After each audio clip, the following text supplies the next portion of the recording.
Morning students. In my previous video, I have introduced how a p-n junction is formed and what are the different processes involved in it. Now today, first of all, I will give its symbolic representation.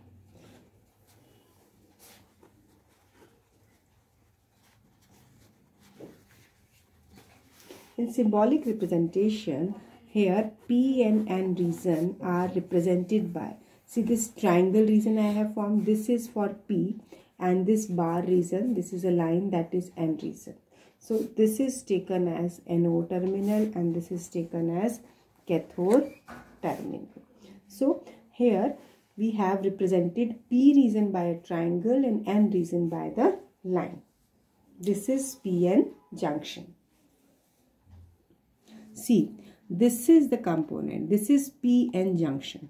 Here this black portion, this is p region, and this silver portion, this component, this part is n. So this is, if I will be able to show you it in the lab, so p-n junction will look like this, right?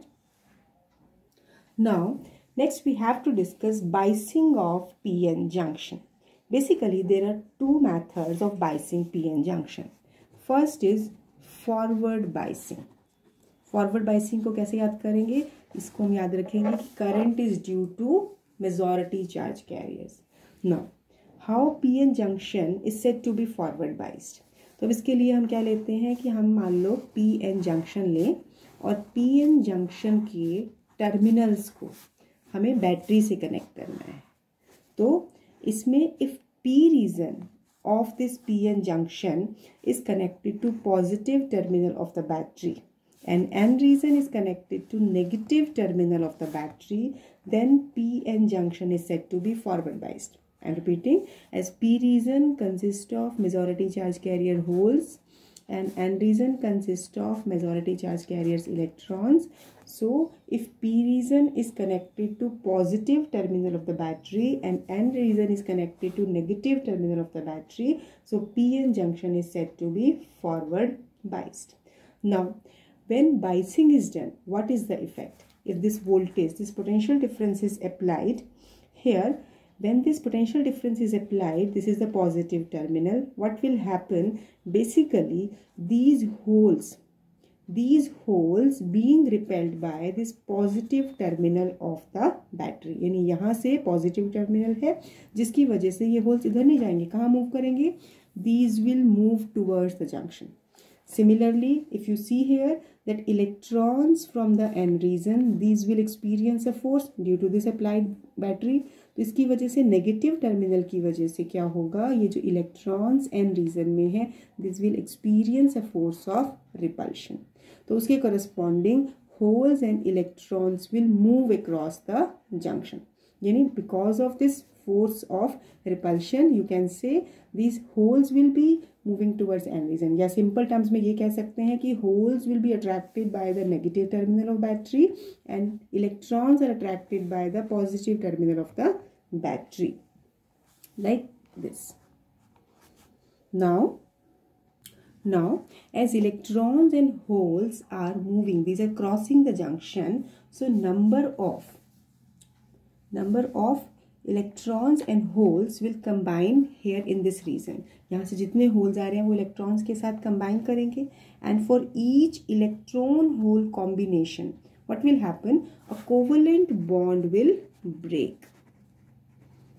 For each electron hole combination, covalent bond will break in the p region near the positive terminal of the battery. And what will happen? जब covalent bond break होता है तो electron liberate होता है. सो electron कहाँ जाएगा? इस positive terminal of the battery से electron will move into the N reason.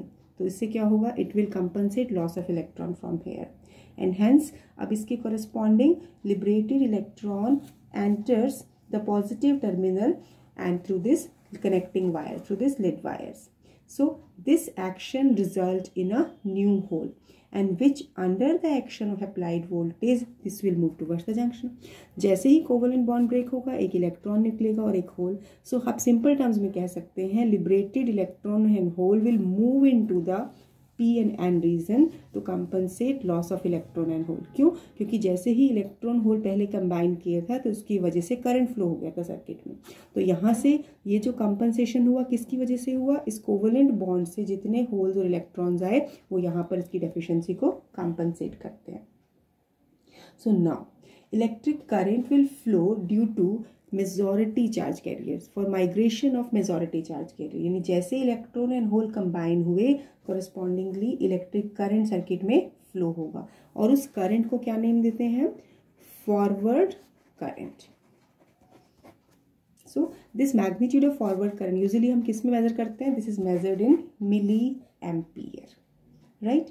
Now so अब अगर हमने ये सब जो एक्सप्लेन किया है इसको हम सिंपल टर्म्स में लिख सकते हैं। मान लो आपको क्वेश्चन हो कि explain the working of forward biasing या how a junction diode is forward biased, तो उसमें सबसे पहला की पॉइंट्स जो मैं आपको बता रही हूँ, even P N junction is forward biased, P region is connected to positive terminal of the battery, N side is connected to negative terminal of the battery, due to force of repulsion electron hole combination will takes place across the junction. As for each electron hole combination current will start flowing in the circuit, right? अब हम कहेंगे कि जैसे electron hole combination होता है तो P region में यानी क्रिस्टल स्ट्रक्चर में कहीं पीछे की तरफ कोवेलेंट बॉन्ड ब्रेक होते हैं और लिबरेटेड इलेक्ट्रॉन एंड होल क्या करेंगे? इन रीजन्स में जो कॉम्बिनेशन से इलेक्ट्रॉन होल का लॉस हुआ है उसको कंपनसेट करेंगे। तो सिंपल टर्म्स में हम 3 लाइन्स में इसकी वर्किंग बता रहे हैं, सिंपली कैसे कनेक्ट किया है। दूसरा पॉइंट कि ऑपोजिट पोलैरिटीज नहीं है यहाँ पे, सेम पोलैरिटीज की वजह से क्या होगा? holes and electrons will diffuse towards the junction, move into the junction, covalent bond will break। क्यों? क्योंकि यहाँ से जब करंट फ्लो हुआ जिसकी वजह से लॉस को कंपनसेट करने के लिए कोवेलेंट बॉन्ड ब्रेक होके यहाँ पर डेफिशिएंसी को कंपनसेट करेगा। ये तो हो गया मेन वर्किंग का कॉन्सेप्ट। अब दूसरा इंपॉर्टेंट पॉइंट जो इसमें हम ये कहते हैं कि एक्चुअली इसके कोरस्पॉन्डिंग इफेक्ट्स क्या आते हैं।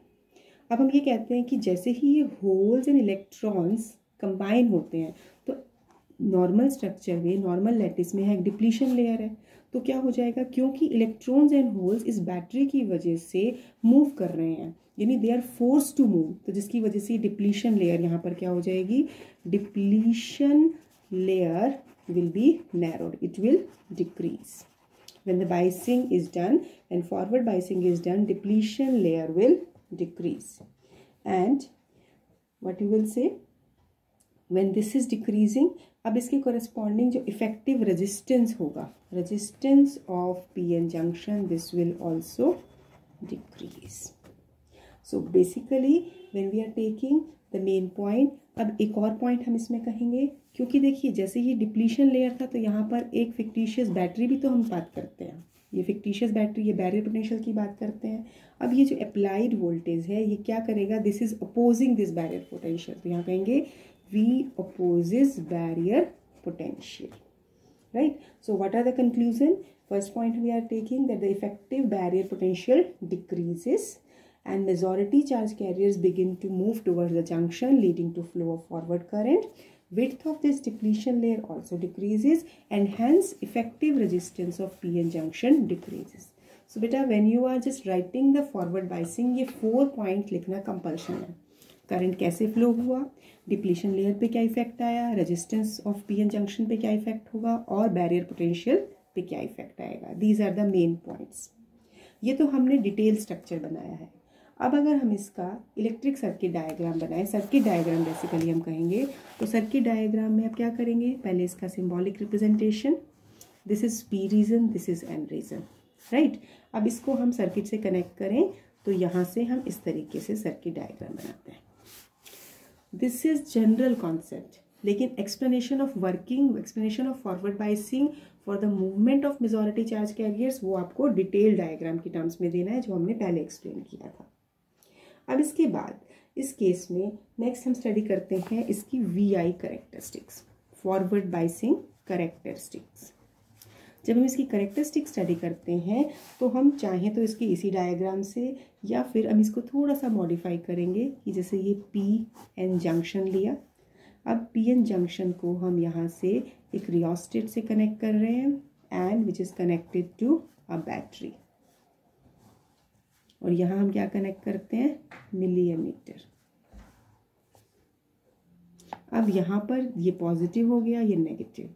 अब ये नेगेटिव है तो एमीटर का भी ये नेगेटिव, एमीटर का ये पॉजिटिव, और इसके पैरेलल में हम क्या लगाते हैं, volt meter. This is positive, this is negative. So ये सर्किट डायग्राम हो गया to study VI characteristics. Now if we have to draw its characteristic curve, that is VI, voltage we have applied, current we are plotting corresponding to it.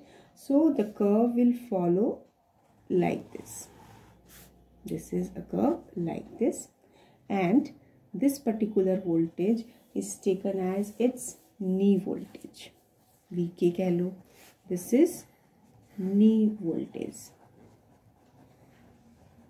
What is this voltage? यानी कि अब इससे पहले देखेंगे कि इस particular voltage पे आप देख रहे हो, it is that forward voltage beyond which current through the junction start increasing rapidly. देखिए करंट की वेरिएशन रैपिडली यानी बहुत लीनियरली ज़्यादा इंक्रीज हो रही है, showing the linear variation, but below it there is a non-linear behavior.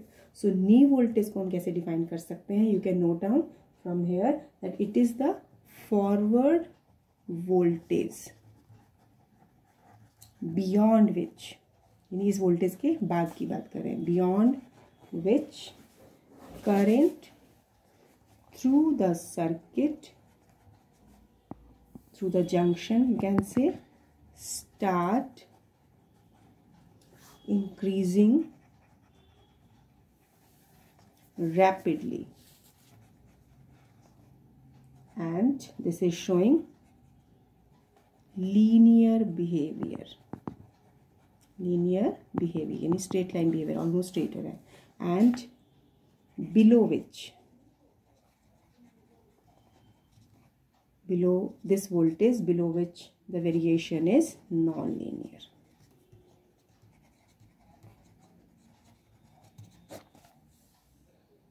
And this knee voltage for germanium, this is 0.3 volt for germanium and 0.6 to 0.7 volt for silicon. So depending upon the nature of material of the semiconductor. So when you have to draw, when you have been asked when a junction diode is said to be forward biased, then first of all you will write about terminals. अगर detailed इसकी working पूछी हो कि forward biasing में current कैसे flow होता है, तब वो सारी डिटेल देंगे जो हमने एक्सप्लेन की थी. और फिर उसके कंक्लूजन्स क्या रहेंगे? कंक्लूजन्स कि forward current flows due to combination of majority charge carriers, depletion layer decreases, resistance decreases and barrier voltage is opposed by the applied voltage. Circuit diagram अगर हमें ड्रॉ करना हो, this is the circuit diagram. Characteristic curve के लिए आपके पास circuit diagram ये है. You can also draw it, but इसमें हम क्योंकि करंट और वोल्टेज का मेजरमेंट हम रिकॉर्ड करते हैं, इसलिए हम यहाँ पर वोल्टेज और वोल्टमीटर और एमीटर ड्रॉ करते हैं. And this is the graphical representation जिसमें हम नी वोल्टेज को डिफाइन करते हैं. Reverse biasing. Next biasing is reverse biasing. Now this PN junction is said to be reversed biased when P region is connected to negative terminal of the battery and N region is connected to positive terminal of the battery. But you have to write that P is connected to negative terminal and N region is connected to positive terminal of the battery. ये short में points note कर रहे हैं for learning. अब P reason में क्या है? Majority charge carriers holes, और माइनॉरिटी चार्ज कैरियर्स क्या होंगे? इलेक्ट्रॉन. थोड़ा सा दिखा देते हैं 1-2 पॉइंट्स. ऐसे ही N रीजन में मेजॉरिटी चार्ज कैरियर इलेक्ट्रॉन्स हैं, लेकिन माइनॉरिटी चार्ज कैरियर्स होल्स हैं. So now a PN junction is said to be reversed biased when you can say that P region is connected to negative terminal of the battery and N region is connected to positive terminal of the battery. Now, how can we explain its working? See here. Now in PN junction you can see, सबसे पहले हमें दूसरा point जो ध्यान रखने का है कि यहाँ हमने बैटरी वोल्टेज ज़्यादा दिखाई है. What is the reason why we have taken more battery? Its value is more as compared to forward biasing voltage. I will explain it. See here, as अब हम यहाँ पे आप देख रहे हो कि holes are majority charge carriers. अब ये क्या होंगे? These will be attracted towards this negative terminal. और यहाँ electrons which are majority charge carriers वो इस पॉजिटिव टर्मिनल की तरफ अट्रैक्ट हो जाएंगे. So electrons will be attracted towards the positive terminal of the battery. So it means अब electrons in holes junction की तरफ नहीं मूव कर रहे. कहाँ मूव करेंगे? ऑपोजिट डायरेक्शन में. क्यों? क्योंकि अब बैटरी की पोलैरिटी इस तरीके से है जो मेजॉरिटी चार्ज कैरियर्स को अपनी तरफ पुल करेगी. तो इसका इफेक्ट क्या होगा? That no current is flowing. It means there is no conduction across the junction due to majority charge carriers. क्यों नहीं है? क्योंकि मेजॉरिटी चार्ज कैरियर्स कंबाइन तो हो ही नहीं पा रहे हैं. इसका मतलब सर्किट में कोई करंट नहीं होगा. But you can see here that few minority charge carriers are also present. अब इसका रीज़न हमें समझ में आएगा कि हमने बैटरी वोल्टेज ज़्यादा क्यों दी है. Here in reverse biasing we apply more voltage. Reason being electrons which are minority charge carrier in the p region, these will experience a force of repulsion. किसकी वजह से? applied battery की वजह से. And holes in the n region, these will experience a force of repulsion. So इसका मतलब minority charge carriers, these are moving towards the junction due to the applied voltage. यहाँ पर बैटरी वोल्टेज ज़्यादा है, voltage ज़्यादा होगी तभी minority charge carriers को मूव करा पाएंगे. क्यों? क्योंकि इसके कोरेस्पॉन्डिंग यहाँ से करंट फ्लो होगा. और ये करंट कौन सा होगा? This is called your reverse current, जिसको हम दूसरा नाम भी देते हैं leakage current. So due to movement of minority charge carriers by high reverse bias voltage, current will flow. That current is called reverse bias current. So अब हम देख रहे हैं यहाँ पर क्योंकि बहुत ज़्यादा वोल्टेज देने पर बहुत कम करंट फ्लो होता है. This is very small. इसका मतलब पीएन जंक्शन जब रिवर्स बाइस में है तो उसका रेजिस्टेंस भी क्या हो जाएगा? हाई हो जाएगा. फॉरवर्ड बाइसिंग में हमने क्या कहा था? रेजिस्टेंस लो हो जाता है क्योंकि यहाँ पर करंट हमारे पास कम है तो रेजिस्टेंस ज़्यादा हो गया. अब आइए इसके मेन कंक्लूजन पॉइंट पर. देखिए फिगर में. अब फिगर में हम क्या कहेंगे? अगर हम डिप्लीशन लेयर और बैरियर पोटेंशियल की टर्म्स में बात करें, जैसे हमने 4 पॉइंट्स वहाँ बताए थे, तो हम यहाँ पर भी क्या कहेंगे? इस केस में एक्चुअली जब तक हम बैटरी नहीं लगाते यहाँ पर इमोबाइल रीजन्स तो हैं ही, वो तो डिफरेंस इन कॉन्सेंट्रेशन की वजह से है. तो अब होगा क्या कि मेजॉरिटी चार्ज कैरियर्स मूव नहीं कर पा रहे हैं क्योंकि अप्लाइड वोल्टेज अपनी तरफ पुल कर रहे हैं. तो हम कहेंगे इस केस में that here width of depletion region will increase. This depletion region will increase. अब डिप्लीशन रीजन बढ़ जाएगी तो उसकी कॉरेस्पॉन्डिंग, क्योंकि मेजॉरिटी चार्ज की वजह से कोई करंट नहीं है तो resistance of the circuit is high, यानी opposition to the flow of current is high. It means no current is flowing due to majority charge carriers. Current is due to minority charge carriers. Current is due to minority charge carriers. Right? अब चौथा point क्या रहा? Battery and barrier potential. यहाँ पर effect क्या होगा कि ये applied voltage and barrier potential these are in the same direction. So you can say barrier voltage this VB increases with V, यानी VB प्लस V हो जाएगी. क्यों? क्योंकि ये भी नेगेटिव टर्मिनल और ये भी नेगेटिव टर्मिनल. तो हम क्या कहेंगे कि that when the junction diode is reversed biased, barrier voltage will increase, width of depletion layer will increase, hence resistance will increase, as no current is flowing due to majority charge carriers, so small current is flowing only due to minority charge carriers. और ये current भी क्यों possible है? क्योंकि हम यहाँ पर battery voltage ज़्यादा लगाते हैं. अगर इस बैटरी वोल्टेज की वैल्यू को हम कम कर दें तो ये पॉसिबल नहीं होगा रिवर्स बाइसिंग में. Right? And if we are taking its circuit diagram, so if we have to draw its circuit diagram, so P region is connected to negative terminal of the battery and N region is connected to positive terminal of the battery. So this is circuit diagram. Now next point. Now in this case as we have said, in reverse biasing voltage का level बहुत ज़्यादा है, तो इसमें voltage हम कितने से कितने रखते हैं? इसमें हम रख सकते हैं 10 to 25 वोल्ट. जबकि फॉरवर्ड बाइस में हम कितना रखते हैं? फॉरवर्ड बाइस में वो वैल्यू हम रख सकते हैं 1.5 वोल्ट. तो you can see the difference, यानी ये स्मॉल वोल्टेज फॉरवर्ड बाइस में लार्ज करंट प्रोड्यूस कराता है, जबकि रिवर्स बाइस में ये ज़्यादा वोल्टेज भी बहुत स्मॉल करंट फ्लो कराता है. Now after this next we will discuss its characteristics. Characteristic के लिए यानी VI ग्राफ प्लॉट करने के लिए what we will do, first of all we will draw its circuit diagram. Further you will note here that here we are applying the battery voltage. P region is connected to negative terminal of the battery and N region is connected to positive terminal of the battery. यहाँ हमने क्या लगाया, एक ammeter और यहाँ लगाया एक volt meter. क्योंकि इसमें करंट बहुत कम है तो उसको हम माइक्रो एमीटर में मेज़र करते हैं. अब यहाँ पर एक चीज़ का ध्यान रखना है, जहाँ मिस्टेक के चांसेस होते हैं कि जब हम मल्टीपल सेल्स लगाते हैं तो इस तरीके से फर्स्ट सेल का पॉजिटिव दूसरे के नेगेटिव से ज़रूर ज्वाइन करना होता है. अदरवाइज ये क्या ट्रीट होगा कि बैटरी कनेक्ट नहीं है, सर्किट में करंट फ्लो नहीं होगा. Right, so this is the circuit arrangement. अब इसका हम रिवर्स बाइस करेक्टरिस्टिक्स जब प्लॉट करते हैं, रिवर्स बाइस है तो यहाँ वोल्टेज आपकी थर्ड क्वाड्रेंट में है, क्योंकि वोल्टेज नेगेटिव है तो वोल्टेज नेगेटिव हम इधर दिखाएंगे and current is also in the reverse direction. So जो इसका ग्राफिकल रिप्रेजेंटेशन होगा वो कुछ इस तरीके से होगा. What does it indicate?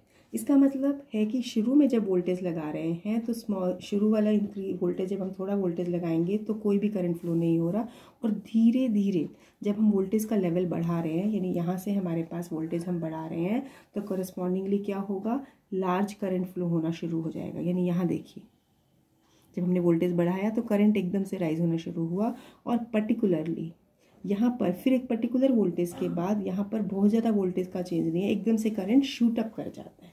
Right, जिसे हम ब्रेक डाउन वोल्टेज कहते हैं. यानी सेफ लिमिट के लिए हमेशा इसी लिमिट में ही डायोड को वर्किंग में लेना चाहिए, otherwise it will not be operated. So the voltage at which the current shoot up rapidly, this is called breakdown voltage.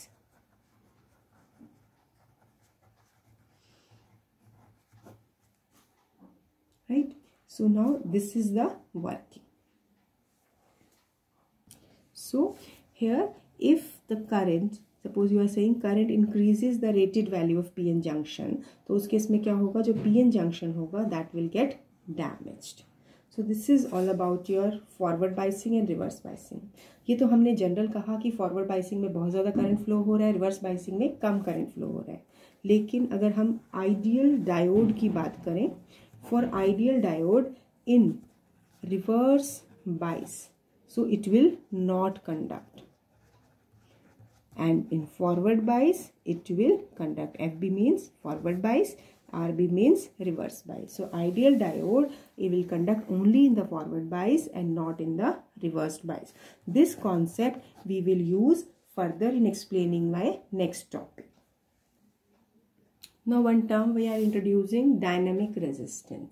Dynamic resistance, it is defined as the ratio of small change in voltage applied across PN junction to the small change in current.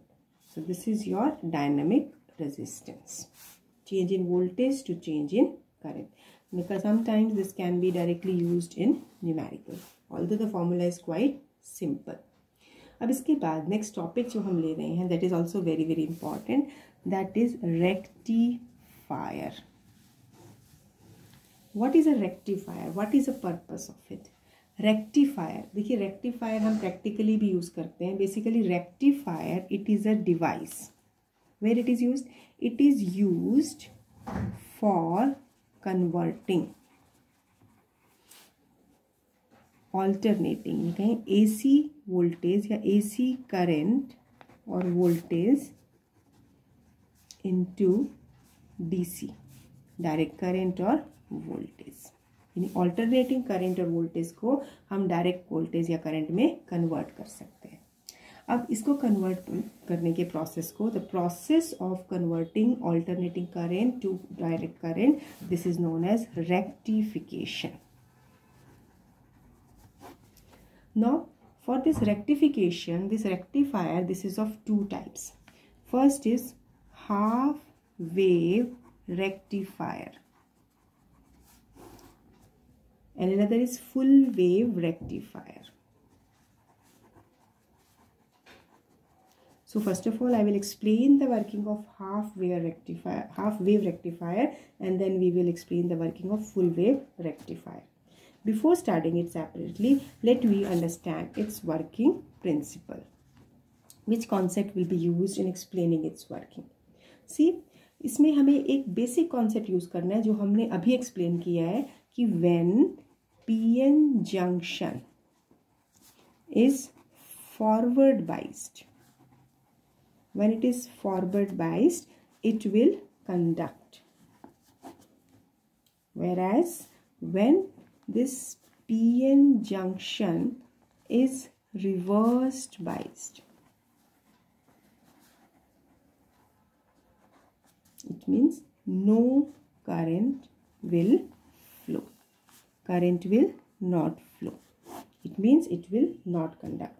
It means current कब flow हो रहा है? जब forward biased है. So unidirectional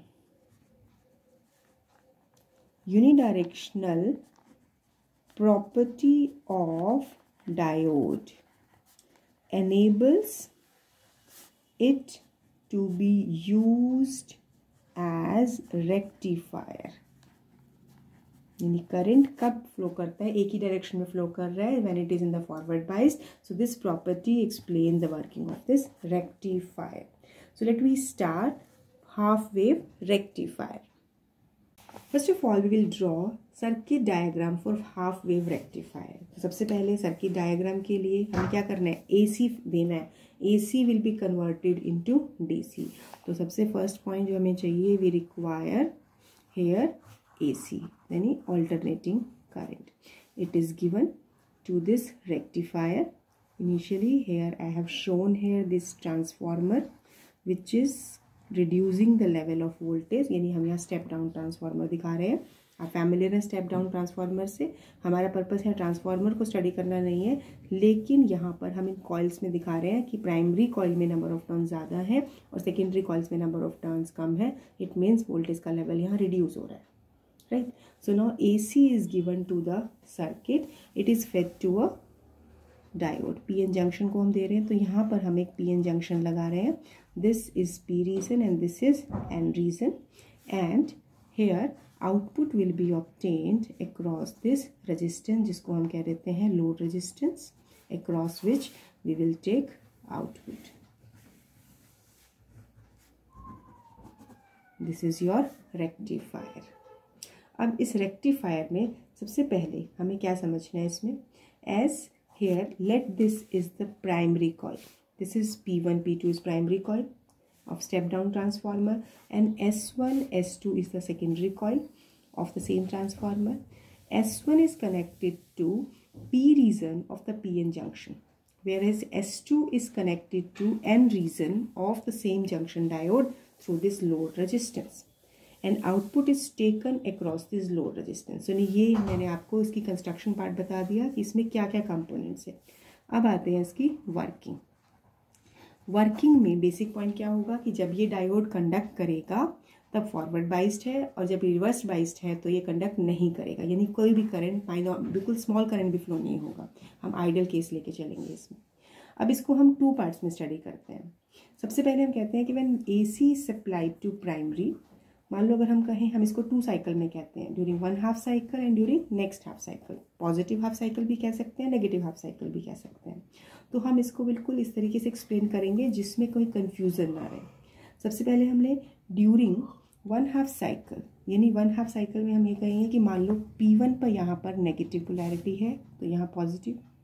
अब mutual induction से यहाँ पर प्लस और यहाँ माइनस. अब होगा क्या यहाँ पे?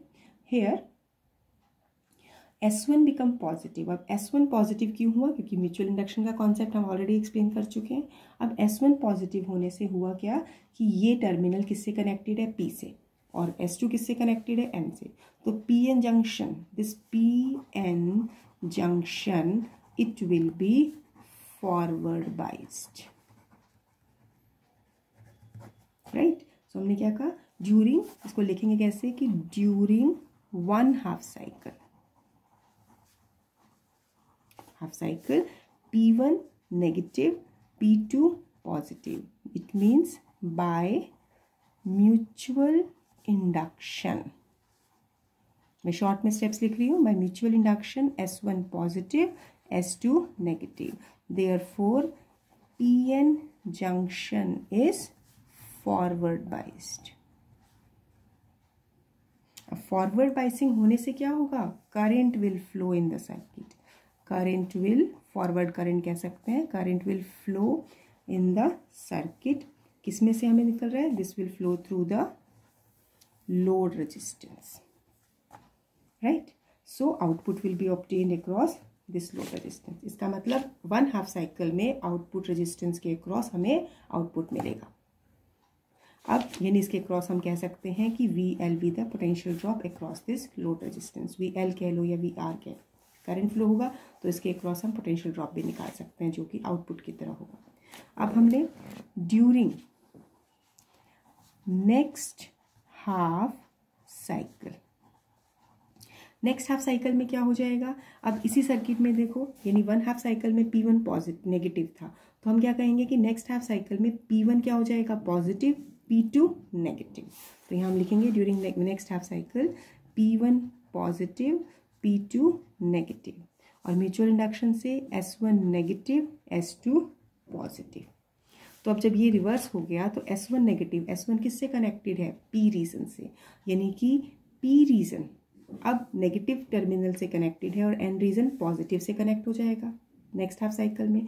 तो this junction diode, this will be reversed biased, तो यहाँ क्या कहेंगे, therefore PN junction is reversed biased, reverse biased, so no current will flow.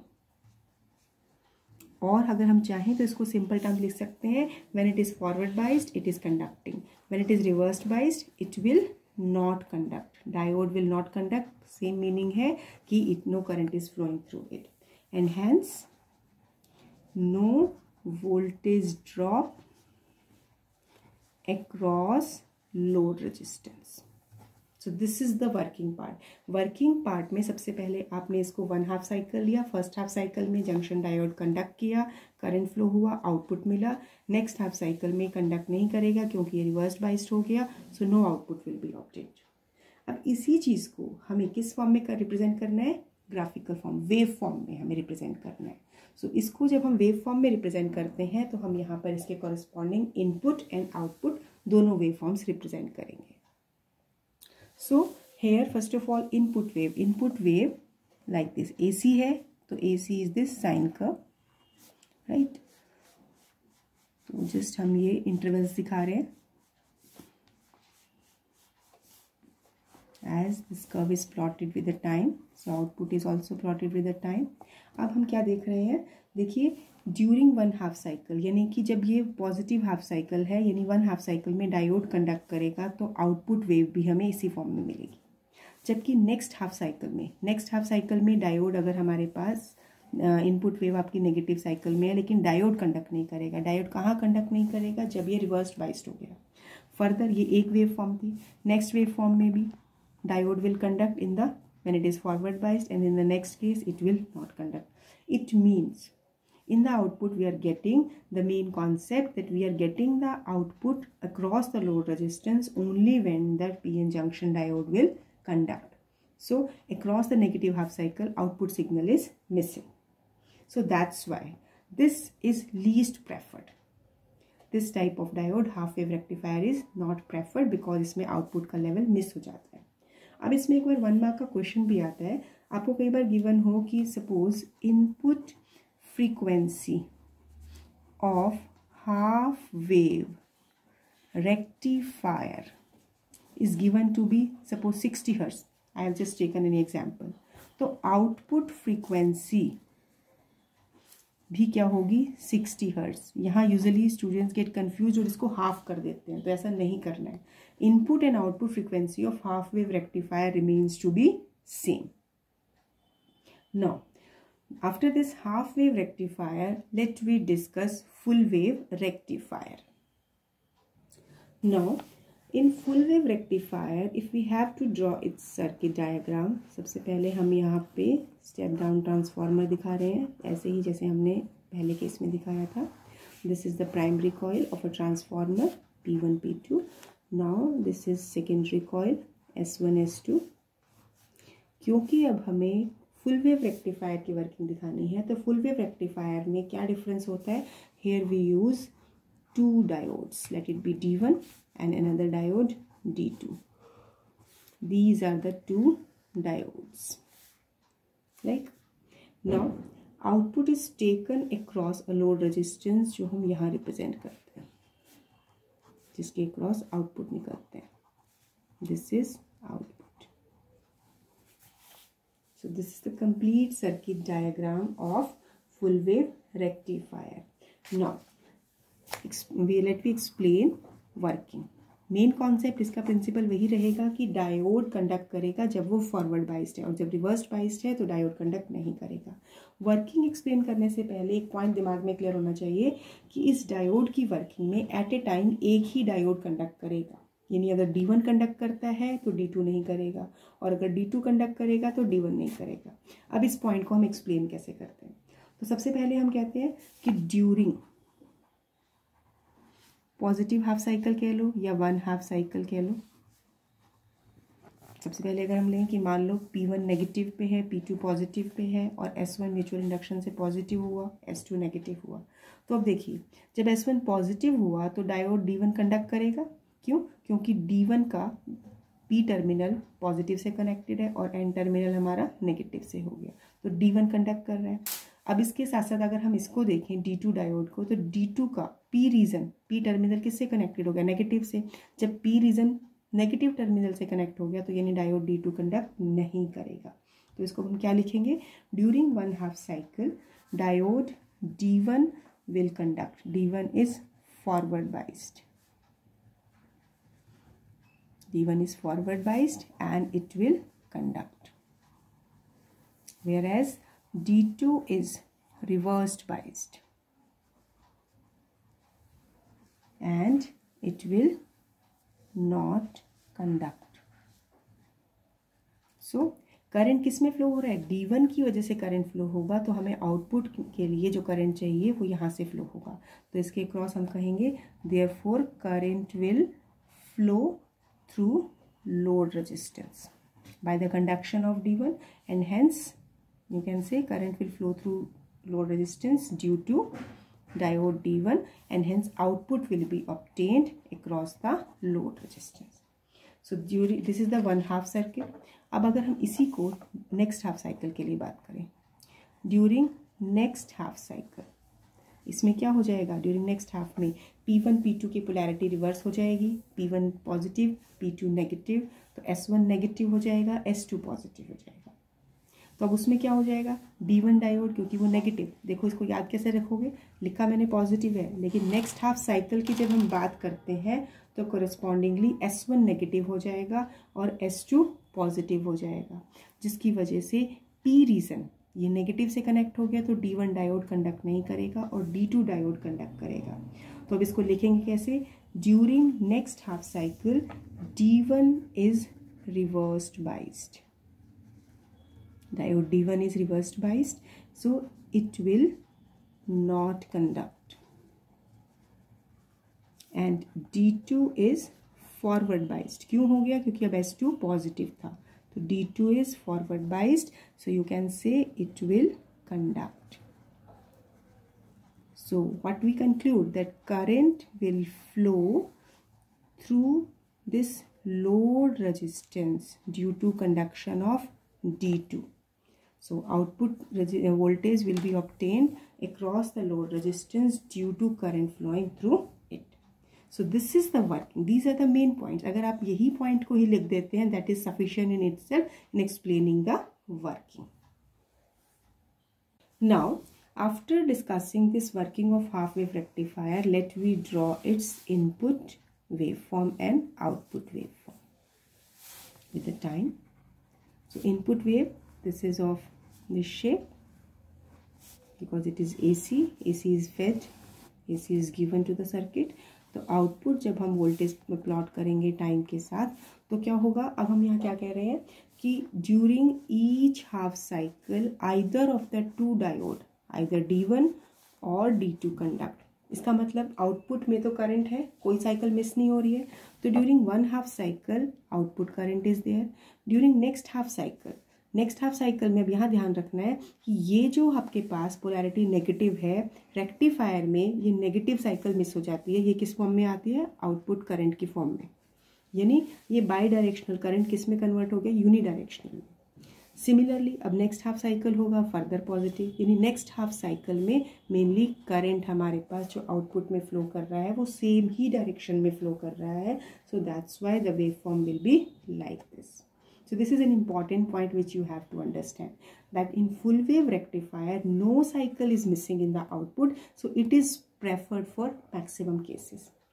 So rectifier में यानी आपके जो हम ये कह सकते हैं कि AC को जहाँ पर भी DC में कन्वर्ट करना है तो बेसिकली हम फुल वेव रेक्टिफायर प्रेफर करते हैं उस केस में.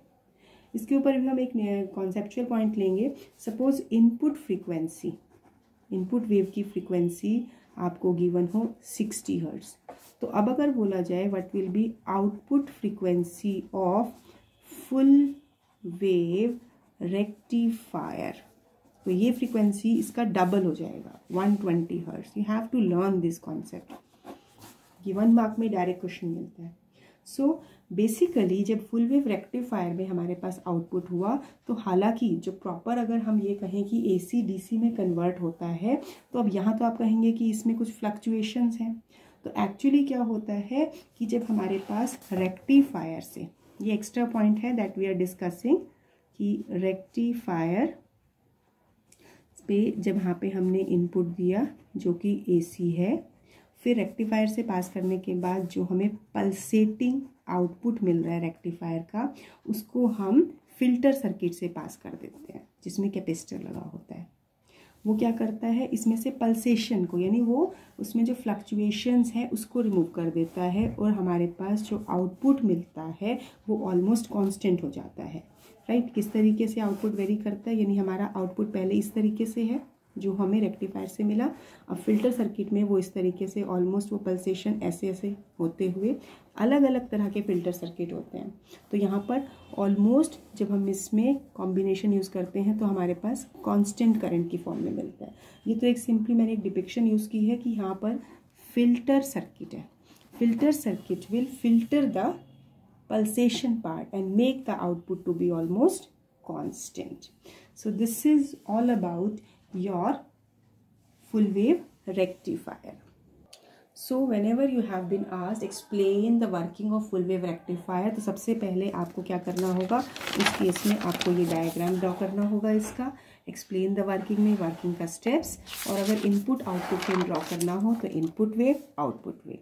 फिल्टर सर्किट का concept this is for understanding. हालांकि फिल्टर सर्किट हमारे पास इंडक्टर्स है, फिल्टर, कैपेसिटिव फिल्टर अलग अलग तरह के होते हैं, और ये फिल्टर सर्किट कहाँ यूज़ होते हैं, यूजुअली पावर सप्लाईज पे यूज़ होते हैं. So that's all for today. Learn the concept, revise the concepts thoroughly and practice the written part also. Later on we will cover next topic. Thank you. Have a nice day.